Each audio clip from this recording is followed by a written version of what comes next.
Greetings, everyone. Welcome to our exclusive Global Leading Voices webinar campaign. We are delighted to have you join us here today. Please be informed that if you have any questions during the presentation, you may type them into the question box in your control panel. The presenter will answer your questions at the end of the presentation accordingly. Now, without further ado, we will turn the time over to our presenter, who will begin shortly. Good day, everyone. I'm Beverly Roberts, and today we're going to talk about security in the cloud from the perspective of how and when to engage a security team, security subject matter expert in the cloud security project lifecycle. I'd just like to give you just a brief overview of my qualifications. I've been in IT in the technology sector for about 25 years. I started out as a DBA. I've done development, application and infrastructure architecture. I worked to implement several PMOs and am now focused on how cybersecurity architecture and the cybersecurity project lifecycle, how that works together. Having worked in very large insurance, financial, regulatory, pharmaceutical, legal, and a number of other industries, I bring a broad range of skill sets to help guide my clients through the fast-paced cloud security and compliance ecosystems.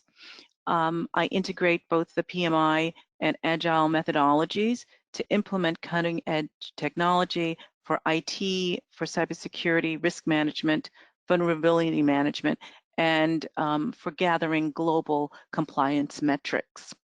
If you'd like to reach out to me at any time, please feel free to do so via my LinkedIn profile, which the link is below. Okay, so what are the goals of this webinar? What I'd like to do is have a quick level set on some basic concepts, IaaS, SaaS, and PaaS, just to understand what it is the cloud actually is offering businesses, startups, individuals, and then bring the gaps to the forefront that exist between the business requirements and the application capabilities.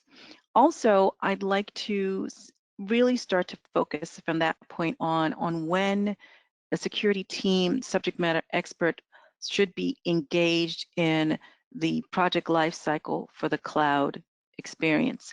And then we will segue into our question and answer session. And thank you for joining. Let's begin. So what is the cloud?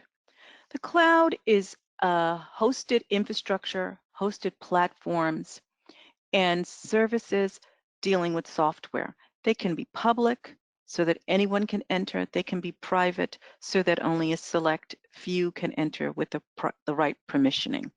They can be on-premise, which is on a specific location or several locales.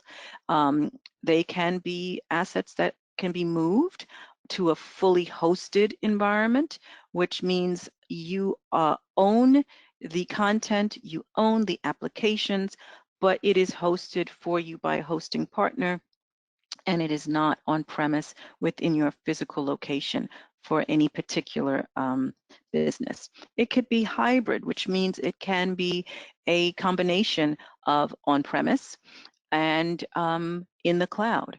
It can be a multi-cloud, which means that you have several business or use cases. And so you have Microsoft Azure as a cloud provider for certain capabilities. You then have AWS for others and Google and IBM. So you have a multi-cloud environment.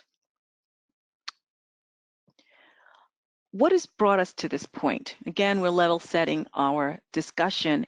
And during the past 10 years, there has been an amazing shift in the way businesses of every type present their goods, services, content, and it's an ever increasingly mobile global marketplace. Financial institutions now allow you to put an app on your phone and you can do anything that you could do at a teller or in the bank itself from your mobile device. This is true. I mean, we all enjoy streaming content of video and training. You can purchase anything on the go from your mobile things, and we all have kept, any of us that are parents have kept our children happy while traveling, using gaming and any of those things. So all of those give us at least one foot in the cloud. So now that we know what the cloud is and how it has become ingratiated into our daily lifestyle, so what do we as cybersecurity professionals do? How do we get an early foothold into the configuration, into the development, testing, and other parts of the cloud project lifecycle? Well, let's step through this presentation, and hopefully at the end of it, you'll have a clearer picture of that. How does everything fit together? I mentioned IaaS, which is infrastructure as a service, PaaS, which is platform as a service, and I'm going to have full explanations for those going forward. There is SaaS, which is software as a service, and then there is the costing model that goes along with each particular vendor. They have slightly different models, but it all hinges around the concept of pay as you go or pay for what you use. There are subscriptions so that if you anticipate using a certain volume of, say, email, you pay for that volume. And as you approach that volume's limits, as you get about to 15% of your limit, 85%, and there's only a 15% window for you to grow, you get notifications, or you can set those notifications for earlier if you'd wish, but their default is usually at 15%, and you're running out of space. So do you want to pay more and move to a larger cost model? So as I said, I would help you with some of the basic definitions. Now, I've gotten this from Gartner. I believe very strongly that if you have an industry leader and they have put content out that will further your understanding of a particular topic, you should use them. So Gartner is renowned for doing the research for you, and they define infrastructure as a service, IaaS, as a standard where you have highly automated offerings for computer resources. And these resources are not owned by you, they are owned by a service provider. And that service provider is going to take care of, excuse me, all of the storage, the network capabilities. They offer this to the customer on demand. So as you need it, you can expand, right? The resources are, as I say, expandable, scalable, elastic, and you can meter those so you only pay for what you use. You can have the provider handle all this for you, or you can put in, as I spoke of before, those limits in your self-service interface. They have taken all the headache and the worry out of having a single or multi-tenant experience on the cloud, and the provider does this for you as opposed to a client doing it in their on-premise data center that they own. Software as a service follows a similar concept where all of the software that you previously owned is now delivered and managed by a provider. Now, you may have multiple providers. You may have Palo Alto for your next gen firewall. You may have Microsoft for your office needs. You can have a host of other things, but these are just examples. And so what happens is you get your software, and yes, there are multiple softwares that you can choose from in a marketplace, and you're on, again, a pay-as-you-go basis. So you either get a subscription that says, I will use 7 to 20 licenses of Microsoft Word, or you say, I will use Microsoft SQL Server to set up this database to see whether or not I can produce certain reports. I can store certain types of information. I'm going to put this in a sandbox. I'm going to use it for 5 hours, and then I'm going to cut that off. And I will only be charged for that 5-hour window. Okay, and PaaS has its platform of service. There are so many different striations within PaaS. I'm going to ask you to look at this presentation and read this and do a little bit of research on it, because there's business analytics as a platform. There's database services as a platform. There is integration as a platform. I would like you to go in and to Gartner, get some more information, and Google these so that you can get a more substantive understanding of what the striated platform as a service is. And it really is the delivery of application, infrastructure, middleware, and all of those capabilities, and that is handled by your provider. So the cost model. And I've mentioned this through the IaaS, SaaS, and PaaS. It's the configuration. You pay for what you use. And so understanding the configuration early on in the process helps from a security standpoint for you guiding your clients through their life cycle on a particular project. And also, once it goes into production, how is this going to act? So we are looking at the cost is always reflective of the level of service or services that the client selects, right? Every component has a level of risk, but they are provided at on a just-in-time scale. Service catalogs are extensive.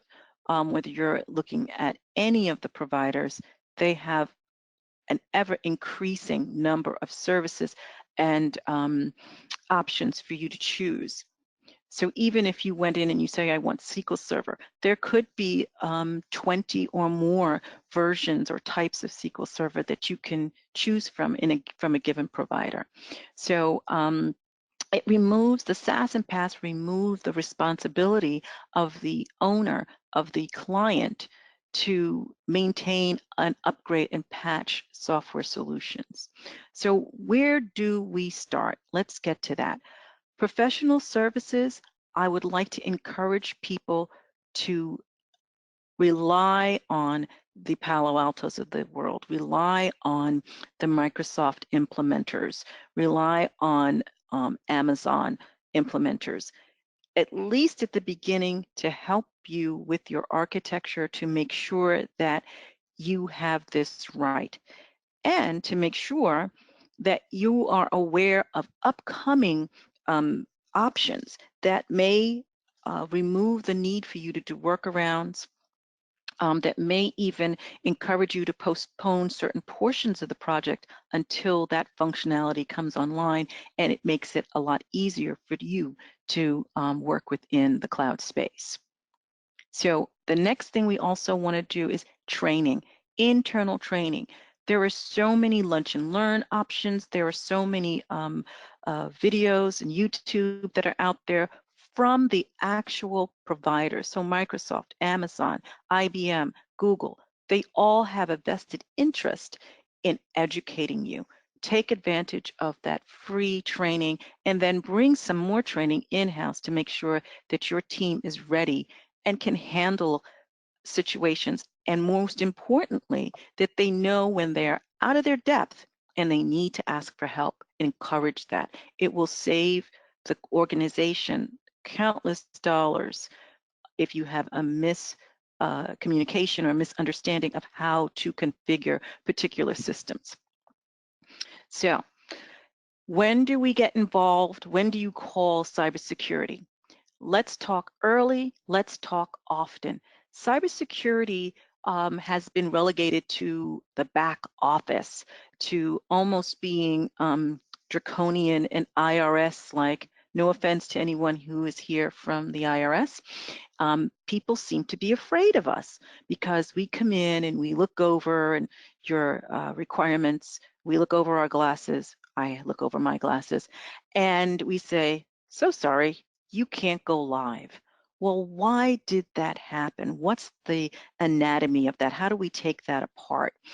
That usually happens because we are coming in at the tail end of the process. So to make it simple, we from cybersecurity need to be friendly. We need to be approachable. And so I like to always say, even encryption is palatable if paired with pizza. So lunch and learns, having people come in maybe 15 minutes early and offering coffee and donuts and just taking a quick topic and letting you explain that topic and giving them a warm and fuzzy about cybersecurity. Also, remember to speak English, not CISSP, and so the abbreviations are at the end. If you come in and say, well, we're going to talk about DDoS, we're going to do ICAM, and has anyone heard of FOD scans? People are saying, well, DDoS, ICAM? So let's break it down and explain what those mean, all right? We need to be subject matter experts. We need to be fonts of information. We don't need to be dictators. We are going to set policy. We are going to set expectations, explain what the exception process is, because nothing is cut in stone, especially in cybersecurity. We do need to be secure, but our practice, our career, our subject matter expertise changes moment by moment, because at any moment, some wonderfully brilliant person anywhere in the world can come up with a way, purposely or accidentally, to hack into a system, to become, and what they thought was something that might have been positive, that positive has a double-edged sword, and it can be used as to make them malactors in the environment. Now, security must be intertwined, must have a close and functional relationship with the global PMO, EPMO, however PMO is described in the organization that you're in. We have to have a good relationship with that PMO and the upper echelons of the PMO as well. We need a seat at the table. So instead of waiting for the PMO to approach us, we as the security teams, we need to approach them and approach them in how can we help? How can we have as early a foray into the project lifecycle as possible? So we would like to understand, how can we get early reviews of requirements? Once a project has a project charter, once a project is definitely going to be funded, we on the security team need to understand what's coming down in the pipeline, because typically there are an army of people that are around for development, for DevOps, for networks, for everything that you need. Security teams tend to be on the smaller side. So if nothing else, we need a heads up on how to implement, how to deploy our personal resources within our team. So we'd like to understand, again, where do we get into the project as early as possible? How are we involved in the change control and change management processes of the project? How are we going to be part of the notification tree? Who is going to communicate with us when a change is being requested, when an exception is being requested? And then there's a term that I always say, it's the next bullet point. I always slap my hand when I say it, and I want you to hear that. So I just slapped my hand. Is the term lift and shift an oversimplification? The answer is a resounding yes. This is used often. We simply have to duplicate what we've got in-house and what we've been using for X number of years and simply put it out on the cloud. Let's be honest, it's not going to be an exact duplicate of what we did in-house, because systems that have been around for even 2 years have workarounds. They have little kludges, little things that we've stuck and bolted on, and those things may not translate easily over into the cloud. If you have a system that's been around for longer than that, there may be so many things that are hidden. And so I encourage my security team to do an assessment of the current state and then an assessment of what we need for a secure cloud instance. And don't be afraid to show those gaps in a kind and gentle way so that the business, so that development, so that everyone understands that it may not really be an exact duplicate of the current state on-prem that we need to push to the cloud. We may actually need to rethink some of the processes that are in place. We may need to rethink the access management. We may need to rethink how we are classifying, protecting, and segregating data. We may need to rethink not just access, but the certificate life cycle for a particular access role. How long can an auditor keep a file open without it closing and removing their access? Is it 1 hour, 5 hours? That's a business decision, but we need to be aware of that, because in that time frame, what are we doing to make sure that that data is still safe, that data has not been changed, and that data has its integrity intact. The next thing that I'd like to always remind our cybersecurity team about is, let's talk about the 3 L's: licenses, legal, and location. Licenses, I can use open source products, but does that license say that I can deploy those products anywhere for any reason? And if I deploy it, does it mean that all of the work that I as a organization have put into it is now part of the free and open world? And anyone can now have the code to my private application, to my application that may have personally identifiable or corporate data that we want to keep confidential. Legal, you want to always be involved, because not only are there licensing agreements, we need to put in certain verbiage within contracts to make sure that certain base standards are being kept so that our partners, large and small, are as vigilant on cybersecurity as we are. Location, location, location. This means we are in a globalized environment. Are there rules, are there requirements, are there regulations that we must comply with to work, to have data, to do transactions in particular countries?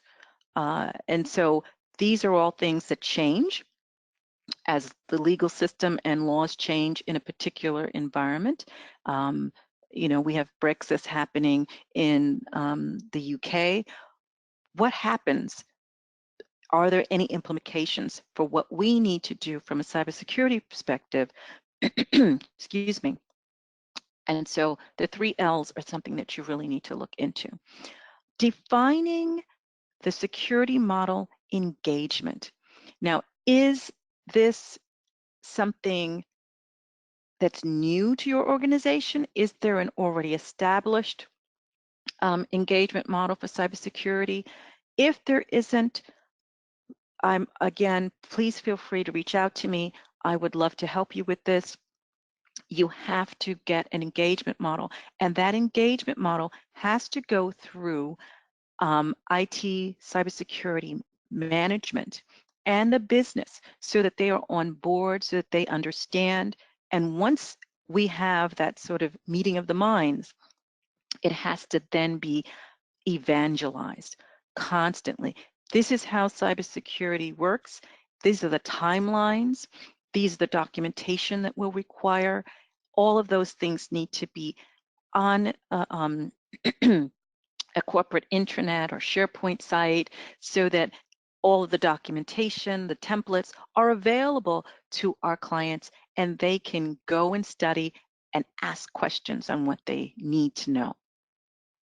So the concept of lift and shift, I like to, and you're hearing me slap my hand again, I like to understand it as transformation and development. So what do we have in its total on-prem? What is our existing business model? What do we have as our functionality? And what portion of that functionality will we be moving forward onto the cloud? What do we still need? What new features and functionality should we add? What should be retired?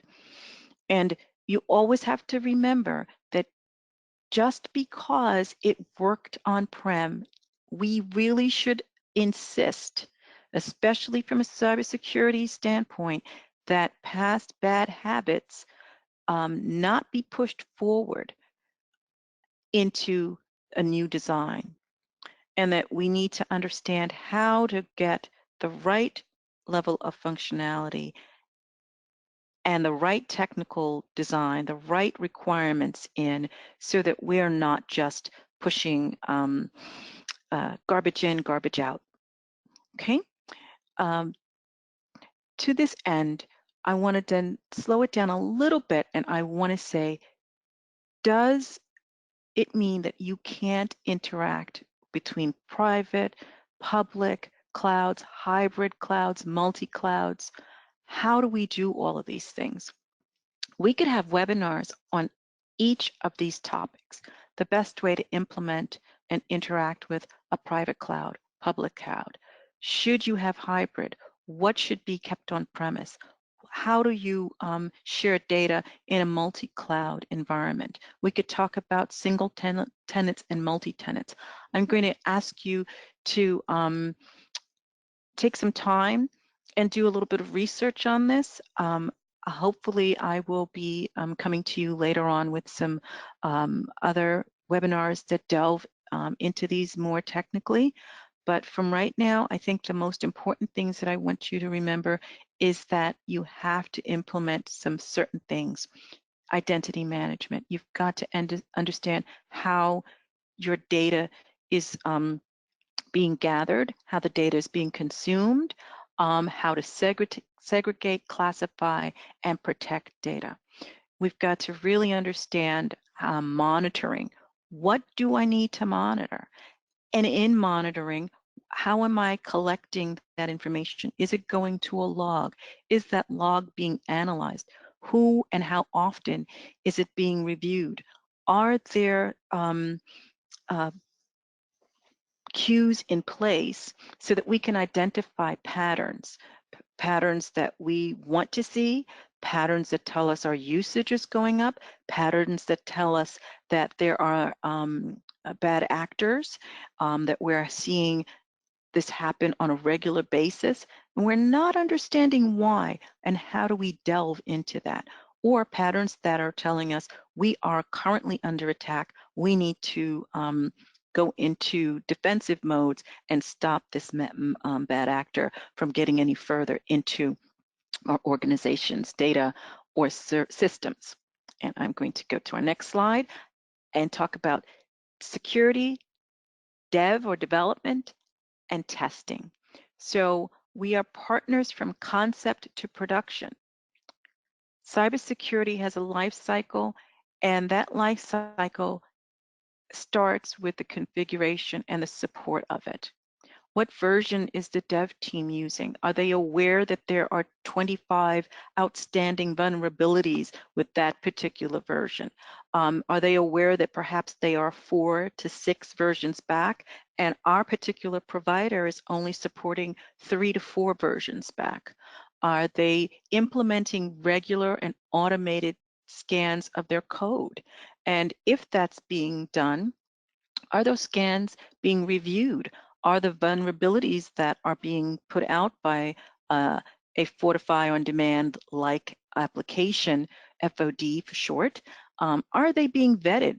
How long are they taking to remediate this? And does management see the need for early security team participation? And again, how can we bring this up and make sure that if it's not being seen as a need, that we start to champion having cybersecurity and the security teams involved, again, as partners, concept to production. And once we've got that, our teams are now in place. They are seen as partners. They are seen as SMEs. We are seen as approachable. And whether that is someone sending you an email or an IM, hey, Bev, I have a quick question. Do you have 5 minutes to answer that? And we trying to be Johnny on the spot and get that information to them so that they can present it, so that they are then seen as champions within their team for security, IT and cybersecurity. How do we handle risks, vulnerabilities, and be compliant with the host of regulations that are out there? How do we prioritize risks? How do we prioritize vulnerabilities?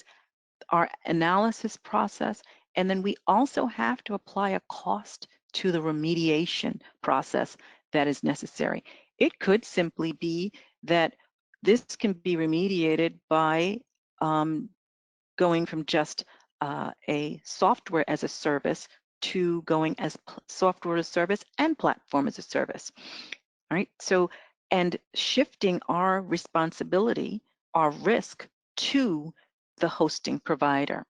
Okay, what's the path to compliance? So let's always understand that ingratiating ourselves, getting ourselves into the process, then gives us the ability to do our jobs, to delve into things and help our clients be compliant. So here is a very high level engagement model and the requirements for what's required, why are we asking for this? Here's our requirement and here's our justification. So we're not just asking you for things to keep asking, we're asking because we need it. Okay, so we've got security awareness. I usually don't like to say mandatory, but you've got to teach, you've got to evangelize. You have to say IT cybersecurity training by role. There's some basic understanding. So you've got to explain what's shoulder surfing, what is phishing. All of those things are basic. But then if I have a database administrator, I need to know that they have a greater understanding of cybersecurity pertinent to the role that they play in the organization. That role is different from the security that's necessary from, say, the guard that makes sure that two people don't badge in on one badge. That is a part of security, but we need to make sure that everyone, based on their role, has the proper level of access and understands what they should do. And if they do something outside of the prescribed access and roles, that that could be seen as a detriment to the organization. And there could be serious ramifications for not doing what you're supposed to do or acting outside of your role. Security assessment, or SARS. A security assessment report is a living document. It should be linked to several processes, and those are change, risk, the requirements, exceptions, reviews, release processes. And there are a few more, but these are some of the biggies. So the security assessment report really takes all of the requirements, the business requirements, the technical requirements, and we go through those and we say, if you're doing A, you need to ensure that these security controls are in place. And we can walk our teams, our project teams through this and assist them every step of the way in becoming compliant. We can spot issues early, get vendor or subject matter expertise that may not be resident in-house to solve or look at those problems and find secure workarounds until either a software upgrade can be made or a programming solution can be made. And sometimes we have to say what you'd like to do and accomplish cannot be done in a secure manner unless we spend this amount of money, or it just can't be done in a secure manner at this time. And we've got to let the business and management understand there are limitations even in cybersecurity for what we can and cannot allow, or they will have to then accept the risk and understand what that acceptable level of risk is for the organization, for this particular product, etc. Okay, and compliance in IT and cybersecurity, we want to make sure that everyone understands the processes. What are we doing? When do we need documentation? What are our requirements? And what do we need to start our security assessment review so that we can produce the security assessment report? And what do we need to complete it? I'm going to move forward to in the engagement model to talk about data classifications and data protection. I can't stress this strongly enough. You cannot be too careful when it comes to data. There are a host of laws and standards related to data, the types of data. So there is the HIPAA laws for healthcare data. There's PCI and PII. There's GDPR, and I'm going to go back, and HIPAA is the Health and Health Insurance Protection Act. It's been put in the US government. There is the personal credit information, PCI. There's personally identifiable information. There is the global GDPR, which is global data. And of course, now I'm forgetting exactly what it means, but in essence, GDPR stands for globally, how are we protecting data from a business standpoint? Who has access to it? Who should have access, and how are we implementing the proper security controls so as to ensure that that data does not fall into the wrong hands. Okay, and compliance with IT and cybersecurity standards. Again, there are a growing list of security standards, but these security standards are your friends. The ISO, the NIST, and if you go into any country, they have regulatory and compliance standards. And because we are usually now finding ourselves, even if you upload your biography onto the Kindle platform, and it's only going to go out and you're now a published author, it is global on Amazon.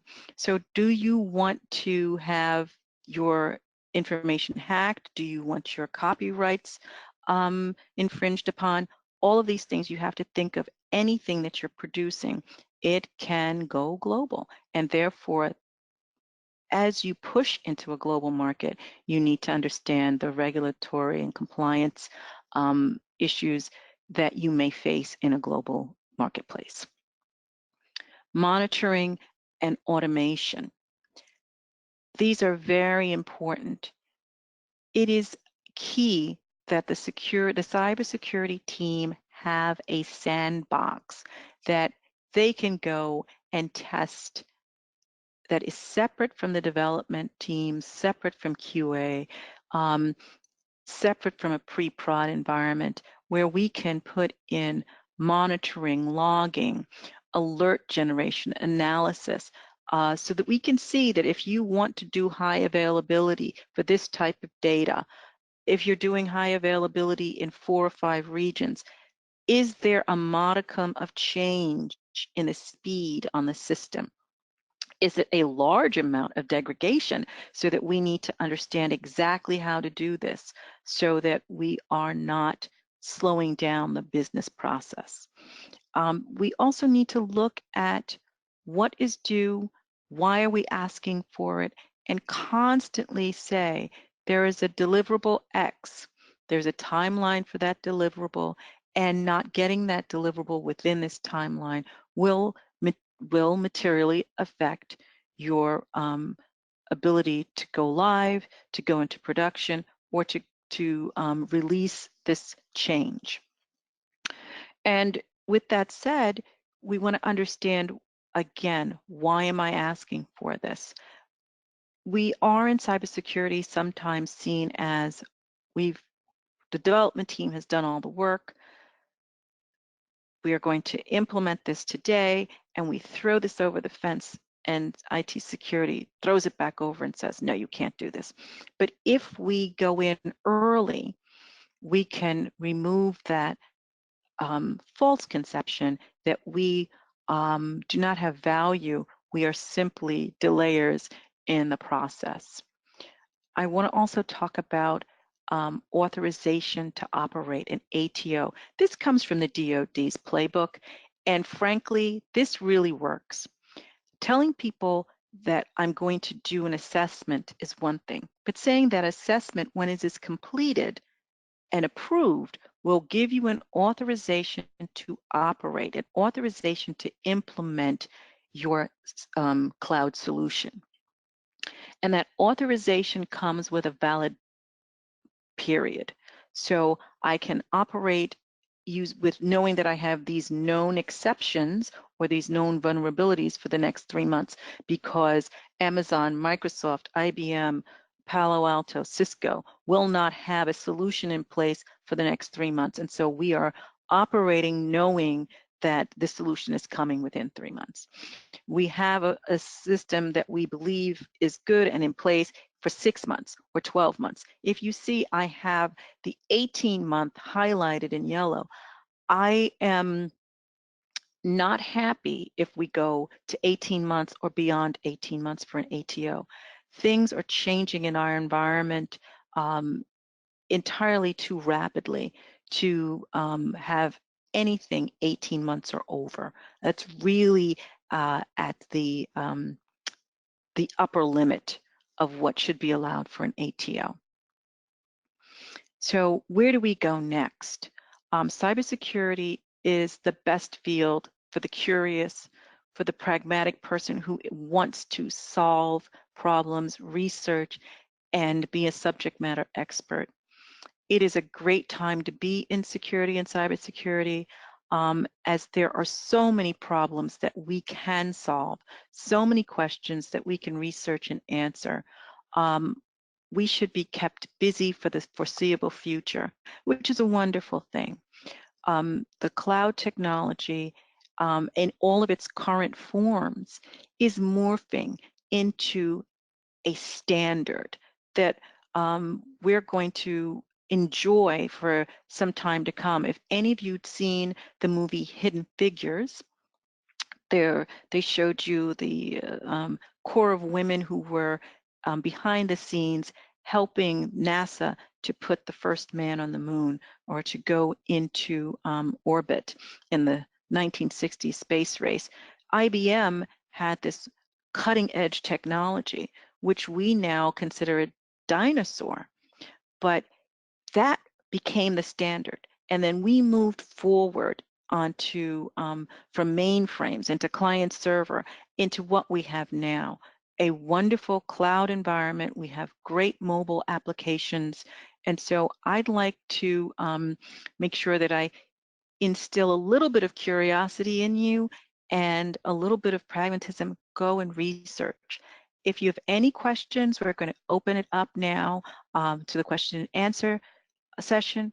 I do hope to see you on another webinar. And again, feel free to contact me and reach out to my LinkedIn. It's been a pleasure conversing with you today, and I hope that we can do this again soon. Thank you. Thank you, Beverly, for delivering this very practical and detailed webinar. I would like to firstly apologize for the technical problems, and as I informed you before, we will record the session and send you via email. I would like also to inform you that PCB provides training and certification services for cybersecurity courses. These courses will show your dedication in implementing and managing processes and frameworks, and most importantly, you will be recognized worldwide.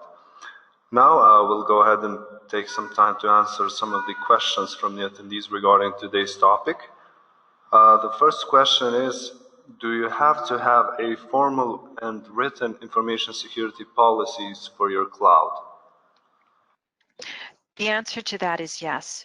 And if you do not have one, where you start is at that SAR, and you go through, and if you don't have the base evaluations, please reach out to me. I would be happy to share some basic information with you. But yes, that policy should, however, start not in the cybersecurity or the IT group. Security should be something that comes down from on high. You should have a CTO. There should be, if not just a CTO, even a your cybersecurity officer who is at the top of your organization, and that should be then permeated down. So if you don't have one and you need some help, please feel free to contact me via LinkedIn, or start with your CTO and work from there. Next question. Thank you, Beverly. Next question is, where do we start? Do we have to start with a good cloud governance? So do we have to also take into consideration different cloud architectures? Well, you start with your use case. What is it that the business is trying to do?